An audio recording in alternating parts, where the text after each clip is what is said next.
топ економии во 2026 според проектиран GDP во Европа. Значи Македонија е на 4-то место најака економија во Европа, меѓутоа 4-то место од најдолу. Значи од надоле нагоре кога оди. Значи ние сме предпоследните. Молдавија е болја од нас, Малта, Албанија, Босна и Херцеговина е подобро од нас, Исланд, Естонија, Латвија, Словенија, Белорусија, Литванија, Србија, Хрватска, Бугарија, Грција е подобро од нас 15 пати. Финска, Португалија, Чешка, Романија, Данска, да не правиме мобет нагоре веќе ова е нехумано. Ние сме на дното на табела. Молдавија е држава која што не ја контролира целата своја територија. На низината граница има војна, има протести, има таму неколку измешани фракции, групи. Они немаат излезено од константна, перманентна политичка криза и они се подобри од нас. Нас не мора да дојде да ни окупира дел од територија Русија или Америка. Нашите окупатори ја окупираат целата територија и тие се во влада и сами си ги бираме. И они не окупираат и не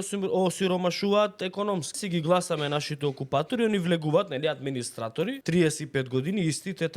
Тендерче, паричка да капне до ова. Јас ќе ти средам и пардо, дај ми 50.000 на мене ова. Така, они ќе си станат газди, после тоа не им треба власт, ќе си одат, ама пак ќе бидат влијателни пошто парите се кај нив, пак ќе ви се курчат помало по градот. Вие пак ќе си пасете треба. Мене ми е најпоразително тука Босна и Херцеговина. Босна и Херцеговина е нефункционална држава. И ова катастрофа невидена. Значи една Босна и Херцеговина и навистина се пред нас. Пред нас се и со просечна плата, пред нас се и со минимална плата, пред нас се и со стандард